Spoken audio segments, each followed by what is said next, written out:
Pilot tells black girl to stop pretending. She's rich freezes when her name appears on the jet's side. Have you ever heard a single remark that instantly changed the way you saw someone? A casual comment that revealed a hidden prejudice only to backfire in the most dramatic way possible. Today, we're diving into a story of power and pride, ignorance and privilege, where a pilot can't help but judge a young black woman who dares to dream big. He scoffs at her every move, convinced she's playing make-believe about her wealth and status. Little does he know, destiny has a plot twist waiting just around the corner. Get ready for a shocking tale that will turn the tables and knock the breath out of anyone who dares to underestimate another. A warm summer breeze floated across Atlanta's Hartsfield-Jackson International Airport, ruffling the edges of every plastic seat in the private lounge area. The smell of fresh coffee lingered, competing with the hum of jet engines and the squeak of rolling suitcases.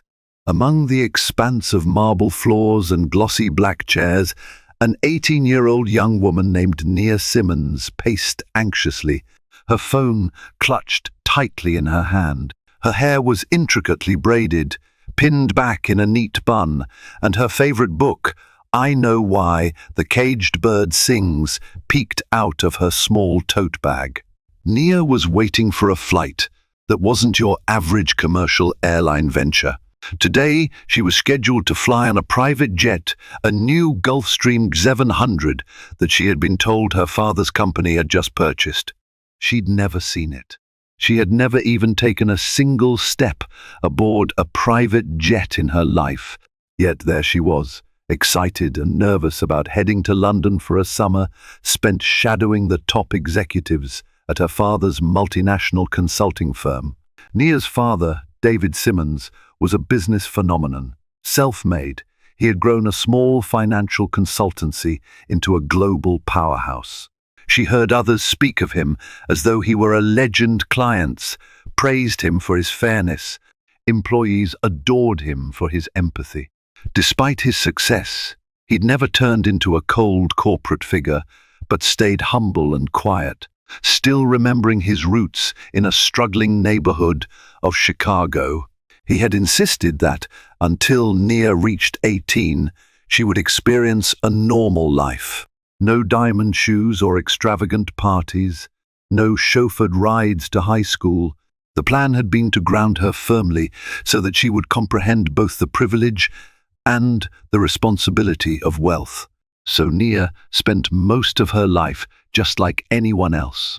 She'd attended a public school, participated in extracurriculars, had chores at home, and babysat the neighbors' kids on weekends. She was grateful to her father for teaching her the value of hard work and empathy. Yet even with her relatively normal upbringing, she couldn't help but be aware that people sometimes looked at her oddly when they discovered who her father was. On a few occasions, she'd endured not-so-subtle comments about whether she belonged in certain spaces or was just faking it. The remarks stung every time. Still, she persevered, knowing that soon enough she would be forging her own path in life. Now, as she paced in the posh private lounge, wearing comfortable jeans and a pastel cardigan, she looked around at the sea of high-heeled, suited individuals and felt out of place once again. She silently rehearsed lines for her father's upcoming corporate internship, trying to cultivate the confidence she knew she'd need. If she was going to follow in his footsteps, she had to learn how to walk the walk. But it wasn't going to be easy. After all, the corporate world was notoriously tough, and, as a young black woman, she already had an extra obstacle: cynicism from those who would judge her at first glance. Captain Todd Mitchell had seen it all, or so he liked to believe. He was a veteran pilot with over 25 years of flying experience, primarily with commercial airlines. Recent changes in the airline industry had left him feeling burnt out and unappreciated, so he jumped ship to work for private charter companies that flew the rich and famous. The money was certainly better, and he prided himself on a top-notch safety record and a disciplined approach to the job. But there was a side to Todd that wasn't so admirable. He seethed with resentment sometimes, especially toward the spoiled brats he believed he encountered in this world. Why should they get to gallivant around on Daddy's dime while he had to endure nerve-wracking flights through thunderstorms? He believed many of these wealthy kids were all flash with no substance. He saw them as individuals who had no concept of the value of a dollar or the sweat that went into earning it. As Captain Todd headed toward the pilot's lounge, he noticed a slender black girl standing near the reception desk of the private flight area. She looked young, no older than 18 or 19, and her attire was casual. No flashy handbag, no bodyguard, no entourage. Another one trying to play in big leagues she doesn't belong to? Todd wondered cynically. The lounge attendant waved Todd over, pointing to Nia. She's with the Simmons party, the attendant explained. Here to take the new Gulfstream 700 to London. The Simmons party? Todd repeated. He recognized the name. David Simmons was rumored to be purchasing a brand new jet for his business travels. The boss man is supposed to be here, right? Mr. Simmons will arrive shortly, the attendant confirmed. In the meantime, his daughter is waiting. She'll be flying with you today, he nodded, giving Nia a curt glance. She offered a friendly smile, but Todd's mind was already churning with cynicism. He didn't like how casually she was dressed. He didn't like how her braided hair was pinned. He noticed her scuffed sneakers. Rich kids wear expensive shoes, not those battered things, he thought.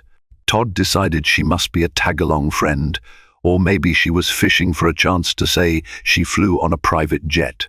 Could it be possible that this scuffed-up teenager was David Simmons's daughter? He had never met David or his family personally. He only knew the name because the entire private charter industry had been abuzz about the new 700 purchase. As Todd walked past, he heard her quietly asking the attendant, "Do we have a set departure time yet? I'm really excited, but want to be sure everything is going smoothly." The attendant explained that they were simply awaiting Mr. Simmons's arrival, but everything else was set. Todd interjected, "Maybe you should, I don't know, keep your feet on the ground until the real VIP arrives."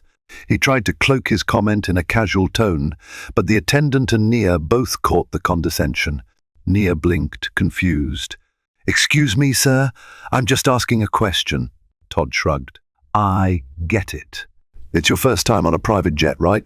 Let's just say you might be building up unrealistic expectations. Sometimes flights get delayed, or VIPs don't even show up. Maybe it'd be better not to pretend too much until it's official." Nia frowned, unsettled by his dismissive tone. "I'm not pretending anything," she replied quietly, but with a steady firmness. "I really am flying on this jet." Todd forced a polite smile. "Of course," he said, turning on his heel and heading to the staff corridor. Inside, though, he rolled his eyes. Kids these days, he thought, they just can't wait to brag. A few minutes later, Nia settled into one of the sleek lounge chairs. She texted her father, "Dad, I'm at the lounge. Everything okay?" She got no immediate reply. Instead, she found a sudden presence looming over her. Todd stood there, arms folded across his navy blue pilot's uniform. The stripes on his shoulders caught the overhead light. "Listen," he said, "our departure might be delayed.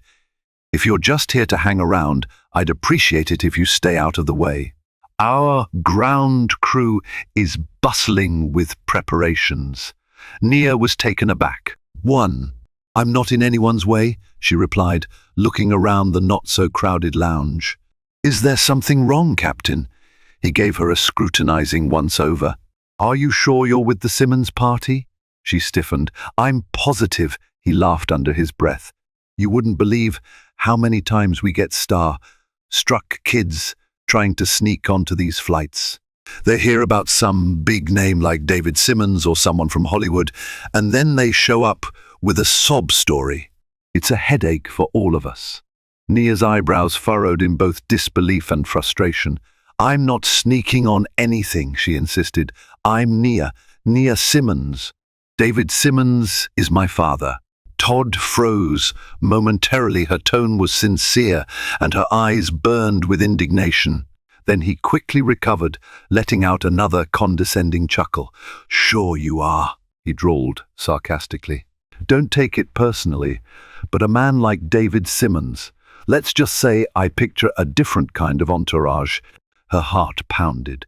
She'd encountered prejudice before, but this felt especially raw. A different entourage? Look, Captain, is there a reason you think I'm lying? Todd shrugged again. Look, the real big shots come in here with a group of assistants, often with designer luggage that costs more than most people's entire wardrobes, maybe a watch that's worth more than my annual salary. No offense, but you look like you're on your way to a college open house, not a multi-million-dollar private jet flight. He gave her scuffed sneakers a mocking glance. Nia felt heat rise to her cheeks. A swirl of emotions flooded her mind, anger, embarrassment, sadness, but she refused to cower. Are you saying my father's success only counts if I wear certain clothes? Don't twist my words, Todd said firmly. Let's just say I've been around enough to spot fakers. If you're not who you claim to be, you should come clean now.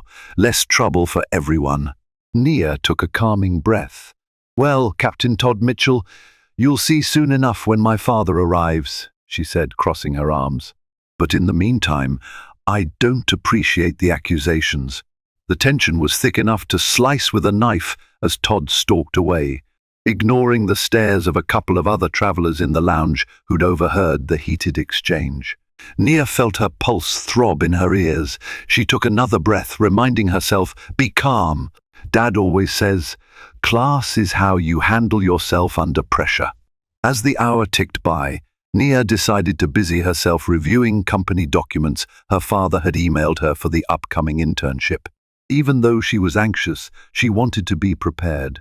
Yet a nagging worry tugged at her thoughts. Why was her dad late?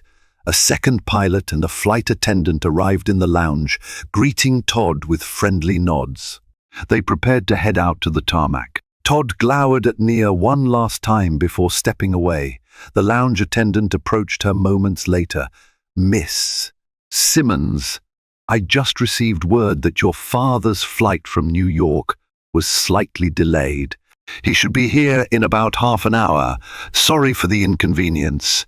Nia offered a small smile of gratitude. Thank you, that's all I needed to know. The moment the attendant walked away, Todd returned. It was almost as though he'd been eavesdropping. Half an hour, huh? He remarked, leaning against the lounge's glass wall that overlooked the busy runway. The posture read as casual, but there was a hint of sarcasm in his voice. Is that what Daddy told you? Because if you're lying, you're about to waste a lot of my time. Nia clenched her jaw. Look, I'm not lying. We have the new Gulfstream 700 waiting. You are the pilot, right? Then you'll be flying me, my father, and whomever else he brings. She mustered all the confidence she could manage. I've been waiting here for 2 hours. If anyone's wasted time, it's me, Todd smirked. Could have fooled me. You don't exactly fit the mold for a girl about to hop on a multi-million-dollar private jet. Where's your staff? No personal assistants? Security detail? Press coverage? David Simmons is a big name. You sure you're not just a friend tagging along for a joyride? Nia shook her head, exasperated. He's my dad, she emphasized again. He likes to keep life simple. No paparazzi, no constant bodyguards in suits. Does that surprise you? He shrugged.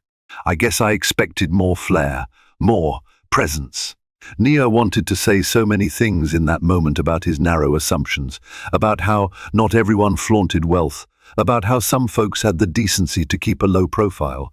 But she knew anything she said would bounce off his arrogance. So she turned her focus back to her phone, hoping this bizarre confrontation would end. But Todd seemed determined to push. You know, this line of work has taught me to sniff out the truth. People come up with all sorts of elaborate acts. If you're not the real deal, best you admit it now before we find out and security escorts you off the premises. I've seen it happen. Stop accusing me, Nia snapped, exhaling. I have no reason to fabricate any story. Once my father arrives, you'll know the truth. The pilot gave a non-committal grunt and walked away. Nia felt exhausted by the hostility.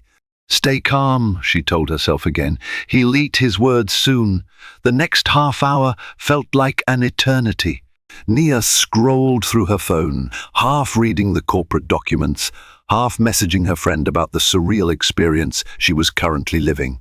She described the pilot's condescending attitude, how humiliating it was to be doubted like that. Her friend typed back, "He'll regret it. He messed with the wrong girl." That small bit of validation comforted Nia. Finally, just as the attendant had promised, David Simmons breezed in through the tinted glass doors.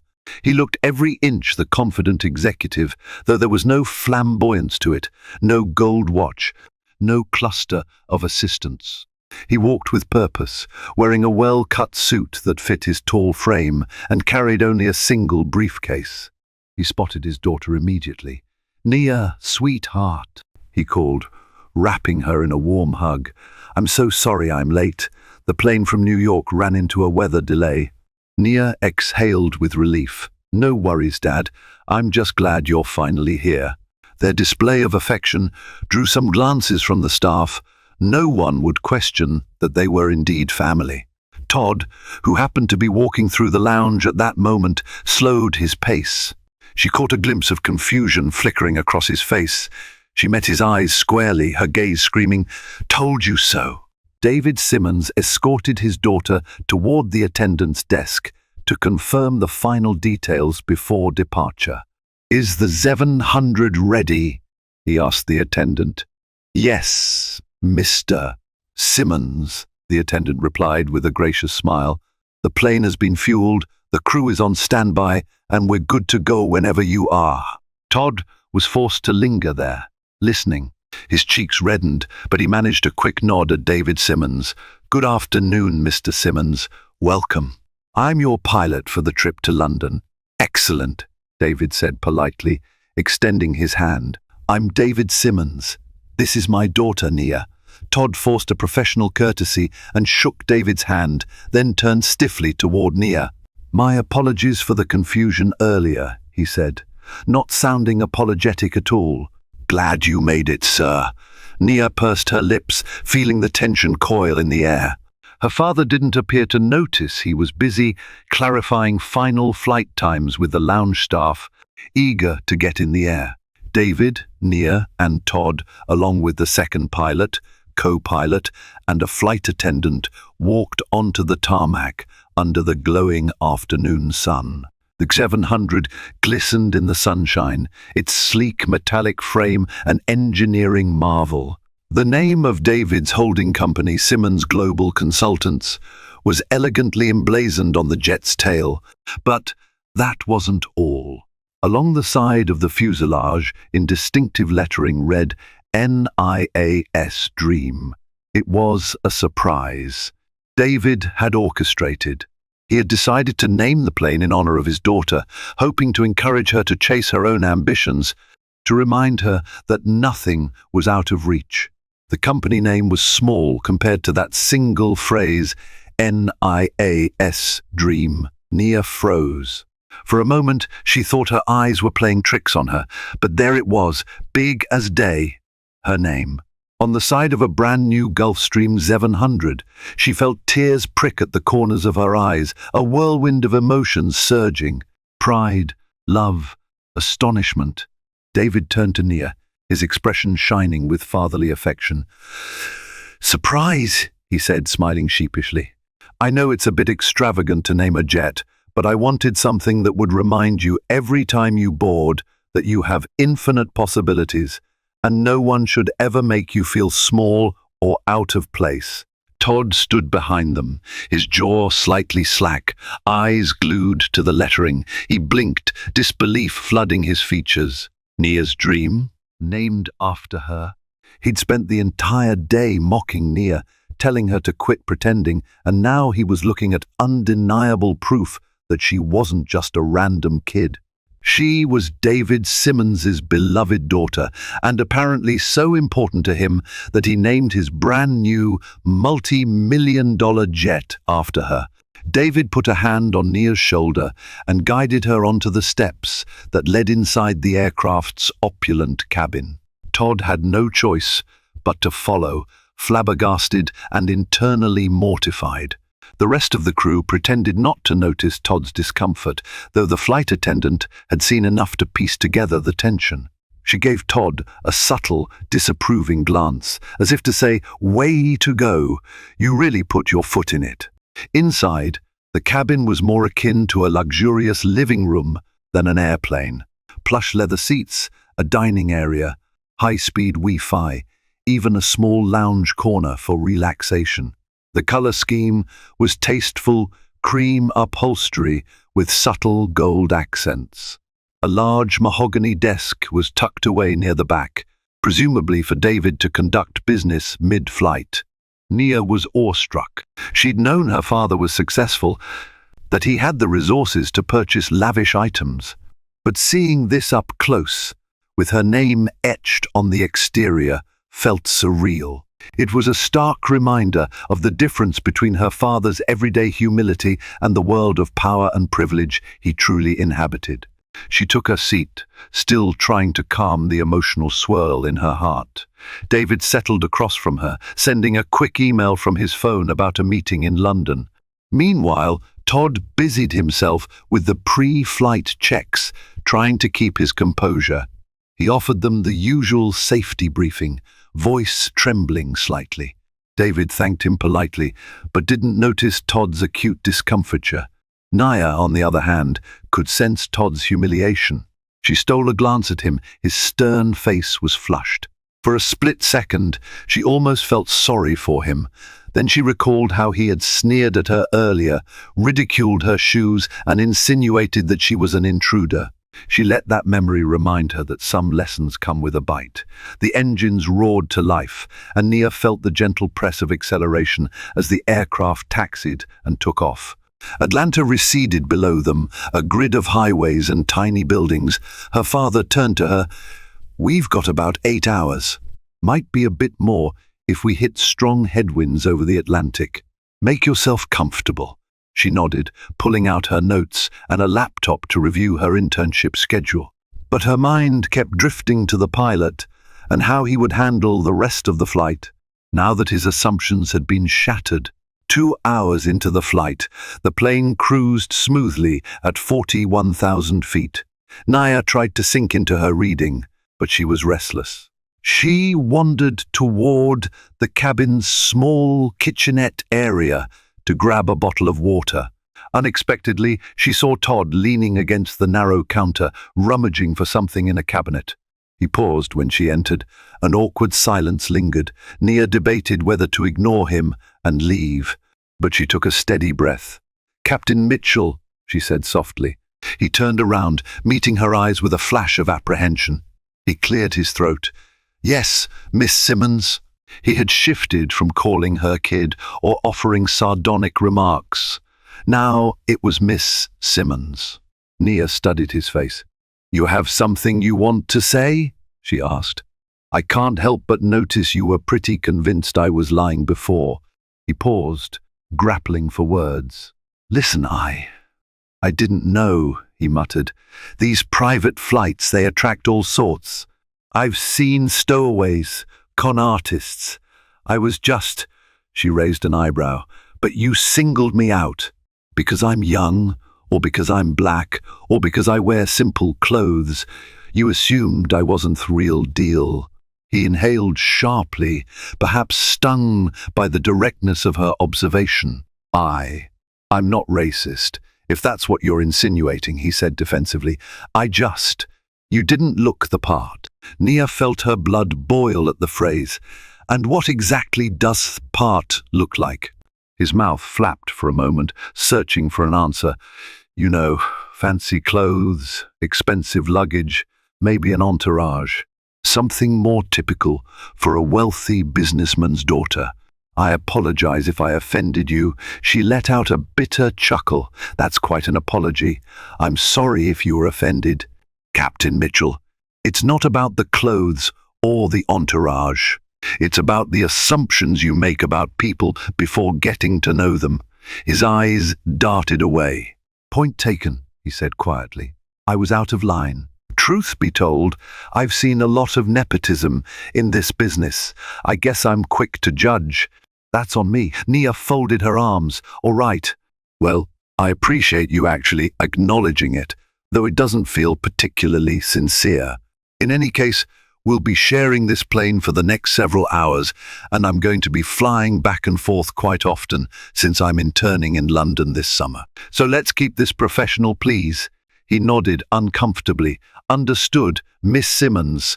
Nia grabbed her water and left him to stew in his thoughts. She felt a surge of empowerment at standing her ground. The pilot's discomfort was a small victory, yet in truth it was more than that. It was a reminder that she deserved respect, no matter how she dressed or how young she was. After an otherwise uneventful flight across the Atlantic, the aircraft descended over the patchwork fields and winding roads of England.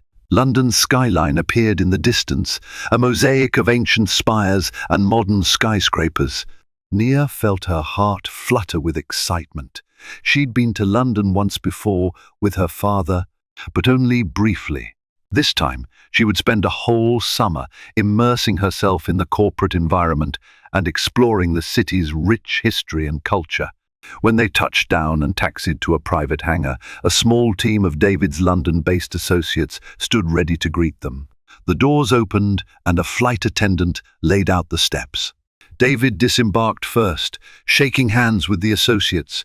Nia followed, blinking in the mild, overcast English daylight. She heard the hush of the ground crew around her and felt Todd's presence behind her as he finished his post-landing tasks. She turned to see him, meeting her gaze briefly. Then he walked away to confer with the co-pilot.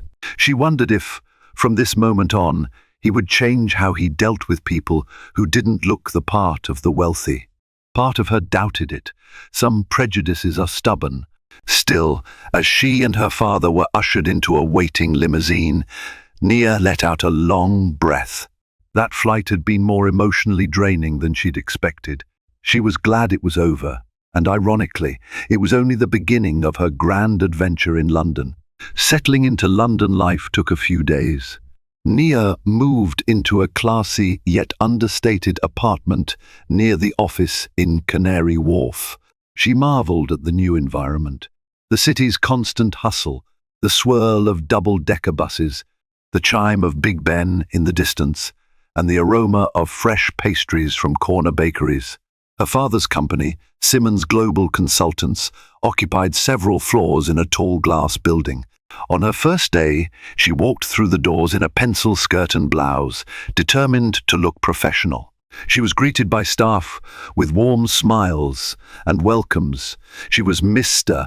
Simmons's daughter, yes, but also an eager new intern.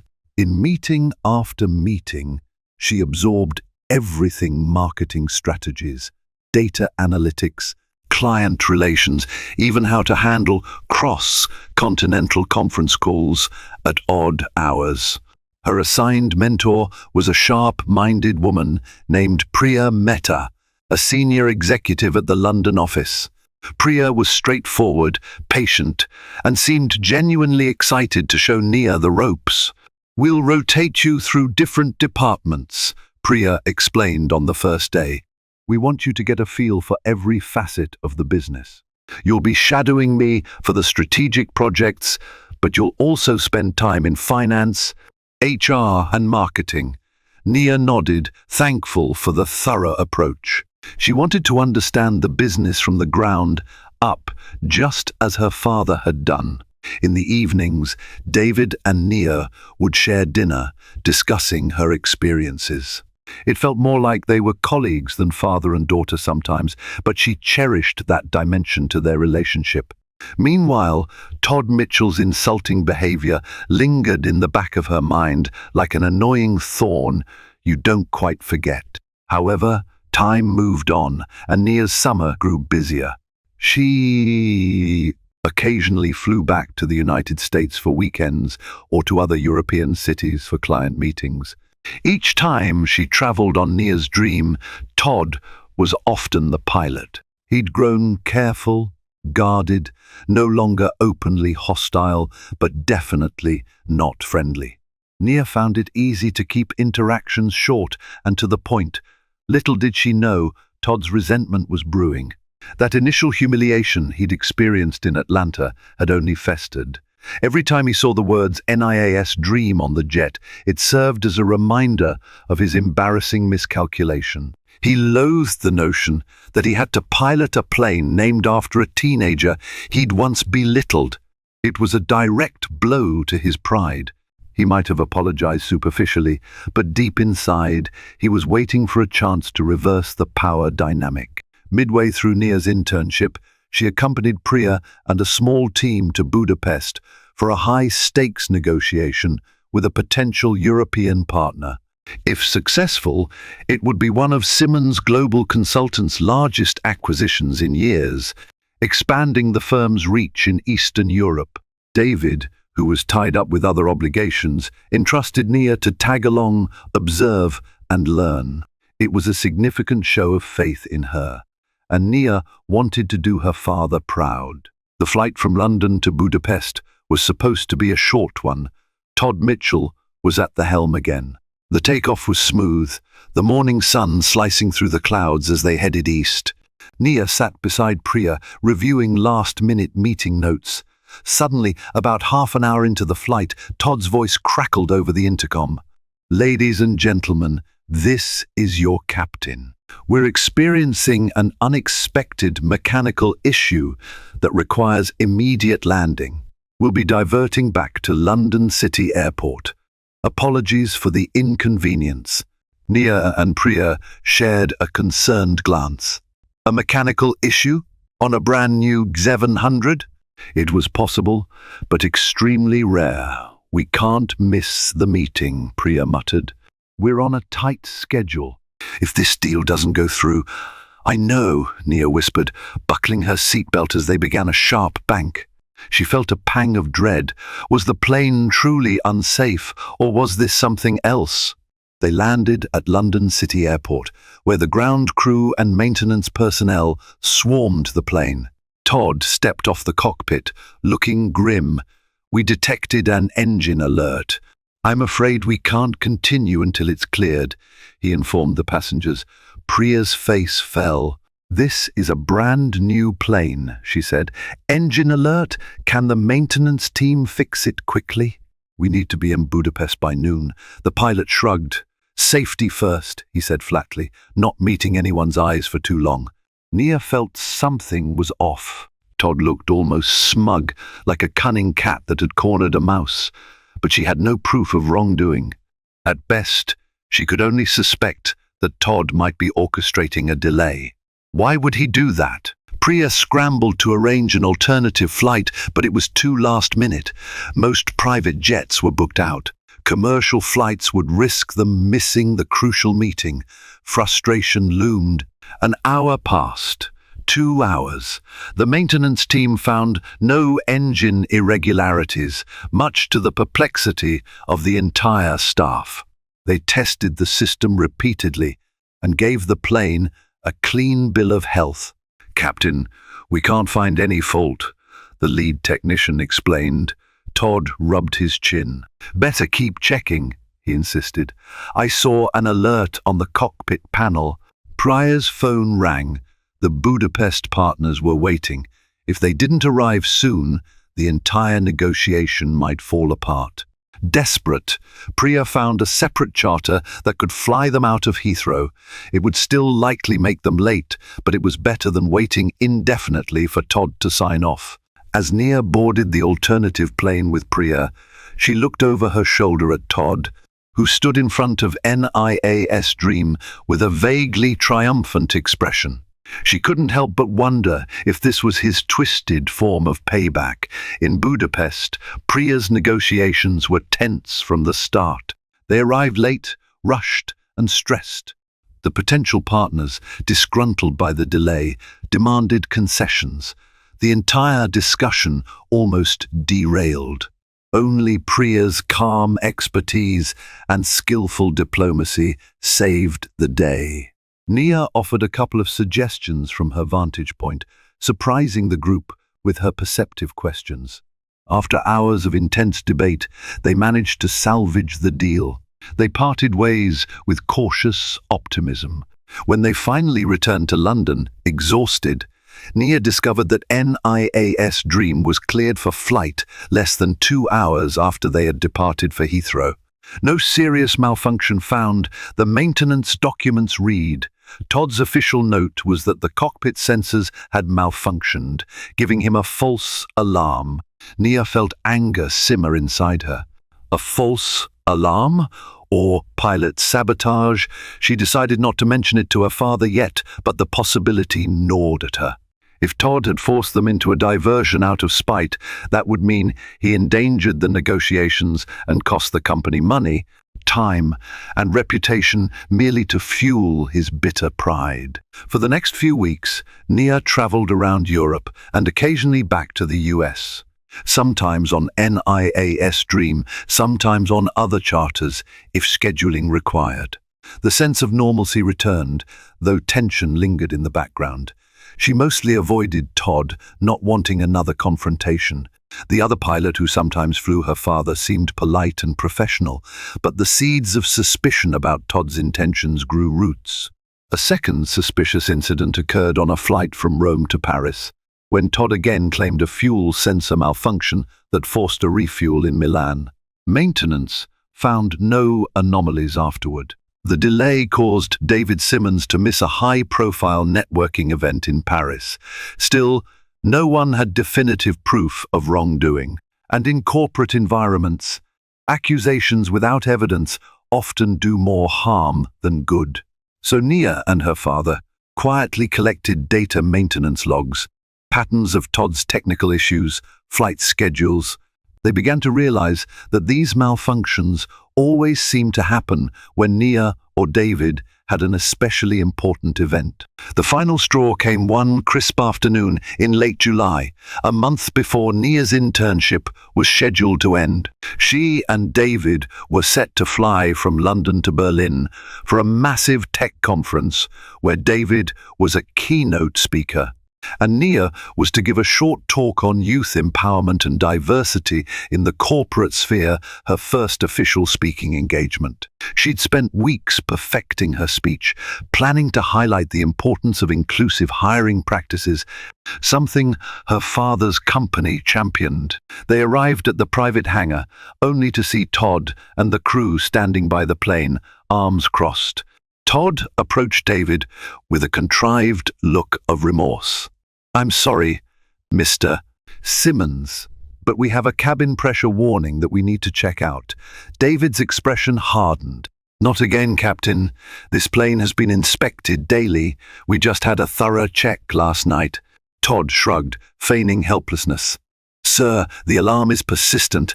I can't fly like this." "We'll need a full inspection. Might take hours. Could be the entire day if the parts need replacement." Nia felt her heartbeat race with frustration. This time, David decided to push back. "Let me see that alert," he demanded, marching into the cockpit. Nia followed, her blood boiling. The cockpit was silent. The instrument panel blinked with the normal array of digital readings. No glaring red alerts signaled cabin pressure issues. David tapped the screen, flipping through system statuses. Everything read normal. He turned to Todd, eyes narrowed. "Where exactly is this warning?" Todd scowled, leaning forward to punch a few buttons. "It was right here," he claimed, pointing. Yet the panel remained fully green, indicating no issues. David exhaled slowly, his anger carefully contained. "Captain Mitchell, I see no warning." Are you sure you're not mixing up what you saw with another system?" Todd hesitated. Then, in an almost childlike protest, he muttered, "It flickered earlier. Then it disappeared." We can't take a chance with cabin pressure. Nia's chest constricted with fury. She and her father exchanged a knowing glance. This was the evidence they needed. Clearly, Todd was faking issues. David shook his head, stepping back from the cockpit. "All right, Captain, we won't force you to fly if you feel unsafe." Todd's posture relaxed, as if he'd won. "Better safe than sorry, Mr. Simmons," he said. David looked at his daughter, then calmly stated, "Nia, we'll have to find another flight option." She nodded, but inside she was fuming. Todd had pulled this stunt right before her first speaking engagement. If David was late, the entire keynote might have to be cancelled or postponed. She worried about letting the conference organizers down. They scrambled to switch to a commercial flight, though it meant a less comfortable trip and the risk of missing the opening session. Priya assisted from London, booking them seats on a British Airways flight that departed in 2 hours from Heathrow. It was the best they could do under the circumstances. They managed to board the commercial flight with minutes to spare, landing in Berlin just in time. David delivered his keynote with his usual brilliance, while Nia gave her own short speech, albeit slightly rushed. The audience responded with warmth and applause. She had done it. Yet in the back of her mind, the anger over Todd's sabotage simmered. Over dinner that evening, David finally turned to Nia. "We can't ignore this any longer," he said. "Todd's either incompetent or deliberately messing with us. Either way, he's putting my schedules, your schedules, and the company's obligations at risk. He's risking our reputation. It's not acceptable." Nia's jaw set. "Are you going to fire him?" David was quiet for a moment. "We could, but I have a feeling he'd deny it all or feign ignorance, and we'd get stuck in a messy legal tangle. He might claim unfair dismissal. We need something more concrete. If we get that, then we can decide how to handle him." Nia nodded. Then a thought struck her, a sense of poetic justice forming in her mind. "Let's wait for a moment when we can catch him in the act," she suggested. "Get real-time evidence. Let the truth speak for itself." David raised an eyebrow, a small smile curving his lips. "You're thinking like a strategist. I like it." They devised a plan. David had an important business trip to Dubai in 2 weeks, which Todd would almost certainly pilot. If Todd tried his sabotage again, they would be ready. They'd use discreet cameras, staff from the maintenance department, and digital logs that tracked the plane's instruments in real time. If Todd claimed a phony mechanical error, the sensors and video recordings would capture him making it up. 2 weeks later, in the early hours of a crisp morning, David and Nia arrived at the private hangar for their flight to Dubai. The plane gleamed under the floodlights, NIAS Dream. The maintenance crew had been instructed to be on standby, the internal system logs rolling. Additional cameras had been fitted quietly in corners of the cockpit and the maintenance bay. Todd was there, looking tense but composed. The flight attendant welcomed David and Nia aboard. Todd did the usual checks. Nia's heart thumped with anticipation. Would Todd do it again? They taxied to the runway, and Nia was beginning to think Todd might have wised up. But just as the jet lined up for takeoff, Todd's voice crackled overhead. "Mr. Simmons, Miss Simmons, I'm sorry, but I'm seeing an alert here for the fuel system. We'll need to return to the hangar to verify. Apologies, but I can't risk a transcontinental flight with a potential fuel system error." Nia exchanged a look with her father. They kept their expressions neutral, though inside they felt a surge of grim satisfaction. He took the bait. They returned to the hangar. Todd insisted on an inspection. The maintenance chief, who was in on the plan, performed a thorough check as the discreet camera captured every move. The logs recorded each system's status. Unsurprisingly, nothing was wrong. Todd, however, insisted there was an alert. The maintenance chief pulled up the real-time system logs on a tablet, standing beside Todd. "Captain, the system logs show no warnings, no anomalies. Could you point out exactly where you're seeing this alert in the cockpit? Todd marched back into the cockpit, the maintenance chief following, while a small camera recorded them. Todd jabbed at the screen, but no caution lights were active. The chief scrolled through the logs, shaking his head. Captain, according to these logs, there was never any alert. Are you absolutely sure? Beads of sweat formed on Todd's brow. He was cornered. Nia, David, and the co-pilot stood in the cabin, listening. The silence grew thick. Finally, the chief turned to Todd. I'll have to report this. False alarm if the logs show nothing. We can't ground the flight for no reason, especially for something you can't replicate or show proof of. Todd's face twisted in panic, but he forced a smirk. Maybe it was a glitch in the system that cleared itself. The chief gave him a grim nod, as if to say, "You're not fooling anyone." Back in the cabin, David quietly typed a message to the legal department. He had everything he needed. The meltdown was about to begin. Nia watched, her emotions swirling. Part of her hated seeing Todd sweat, but another part believed he fully deserved the consequences for his malicious attempts to sabotage them. An hour later, the legal team arrived at the hangar, accompanied by the head of flight operations. Todd tried to act calm, but the tension was palpable. David faced him with unwavering composure. "Captain Mitchell, we have video footage, system logs, and witness statements indicating you repeatedly fabricated mechanical issues. This is unacceptable. Effective immediately, your services are terminated. The legal team will coordinate any further actions regarding liability for damages you may have caused." Todd paled. He stammered, This is a misunderstanding. You can't just, we can and we have." David said firmly. "We trusted you to ensure safe, efficient flights. You exploited that trust for petty revenge or personal grievances, costing my company time and money and risking people's safety. Our evidence is ironclad. I suggest you consult an attorney." Nia stood silently behind her father, arms crossed, observing Todd's meltdown. He sputtered, "But you can't prove it was intentional. Maybe I did see alerts. It's not my fault the system logs missed them." The head of flight operations shook his head in disgust. "Captain Mitchell, a brand new X700 doesn't lie, and neither do logs and video footage that capture real-time status.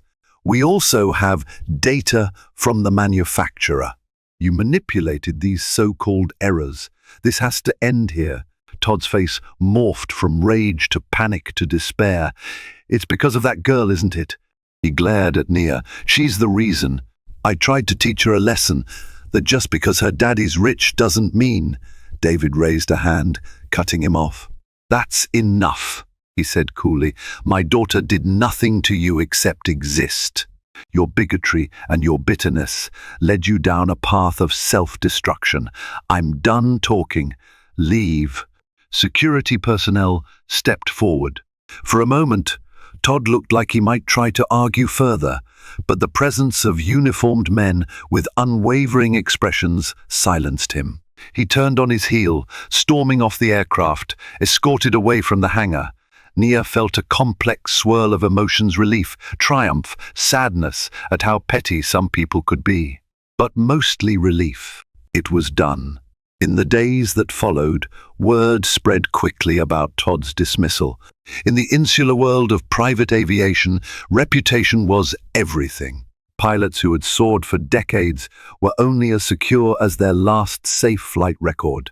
The news that Todd Mitchell had concocted fake mechanical issues to sabotage his employer's schedule was an instant black mark. No airline, no charter company, no private flight operator wanted that liability on their hands.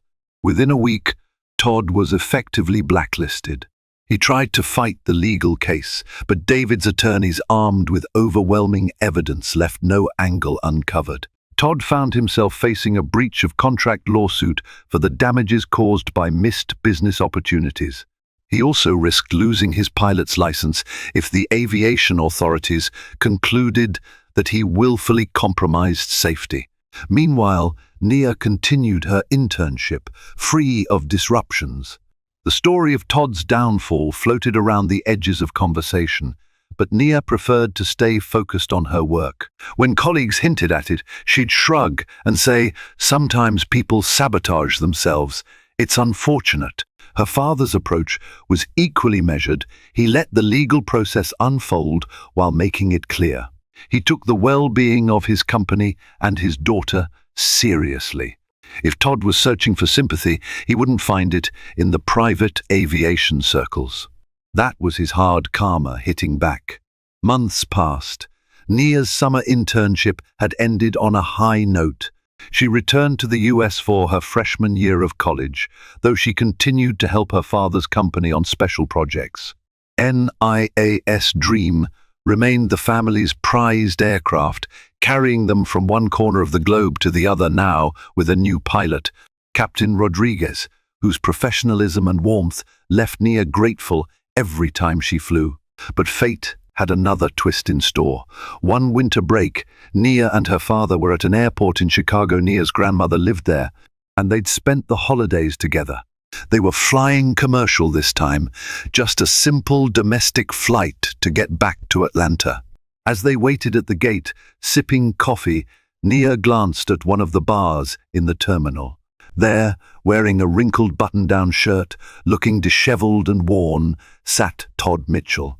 He was hunched over a glass of water, staring at a job listing on his phone. The shadows under his eyes told of restless nights. A battered suitcase leaned against his stool. David noticed him too. Their eyes met. Todd stiffened, his face flushing. He looked away immediately, as though shamed into invisibility. Nia's heart squeezed with a strange pity. Despite everything, she couldn't help but feel a twinge of compassion. He had dug his own grave with prejudice and sabotage, but it was still sad to see him so defeated. When it was time to board, David and Nia walked past Todd's table. He flinched slightly, as if expecting a gloat or mocking remark. Instead, David simply nodded at him, a silent acknowledgement that Todd was still a human being, if a flawed one. Nia gave him a brief, polite incline of her head, nothing more to say. Then they continued toward their flight, leaving Todd to confront his choices alone. Life resumed. Nia thrived in her college environment, majoring in business administration with a minor in social justice. She stayed close with her father, who occasionally asked for her input on philanthropic endeavors. They worked to create scholarships for underprivileged students, reflecting the journey David himself had taken from poverty to prosperity. Though the memory of Todd's condescending remarks still stung, Nia had transformed that negativity into fuel for her ambitions. She refused to let anyone define her based on what they thought a rich black girl should look like, act like, or dress like. Her father's heartfelt gift, naming the jet NIAS Dream, reminded her that she was free to define her own destiny. Back at Simmons Global Consultants, the hush that once surrounded Todd's sabotage turned into a cautionary tale about prejudice and arrogance. It became a story told in orientation sessions, albeit with names omitted, to demonstrate the importance of professionalism, respect, and integrity in all interactions. And somewhere in Chicago's labyrinth of busy terminals, Todd Mitchell faced the repercussions of his choices. Maybe he found a path to redemption and self-awareness, or maybe he continued to blame the world for his problems. But that was his journey to navigate. As for Nia, she continued to soar both literally and figuratively toward her future. Thank you for joining us in this rollercoaster tale of underestimation, resilience, and karmic justice. From a pilot's dismissive sneers to an epic downfall, this story proves that the truth always rises to the surface, and that those who underestimate others often pay the steepest price. Nia's quiet strength and her father's unwavering support remind us that genuine character and true worth aren't measured by flashy clothes or outward appearances. In a world quick to judge based on stereotypes, remember that dignity and respect will always outlast prejudice.